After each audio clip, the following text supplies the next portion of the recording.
Pagbasa sa banal na ebanghelyo ng Panginoon ayon sa sulat ni San Mateo sa kabanata 11 talata 20 hanggang 24. Noong panahong iyon sinumbatan ni Jesus ang mga bayang ginawa niya ng maraming kababalaghan, sapagkat hindi sila nagsisit tumalikod sa kanilang mga kasalanan.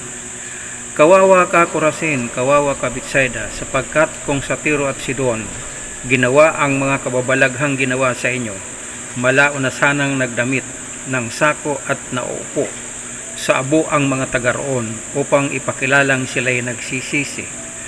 Ngunit sinasabi ko sa inyo, sa araw ng paghuhukom ay higit na mabigat ang sasapitin ninyo kaysa sasapitin ng mga taga-Tiro at taga-Sidon.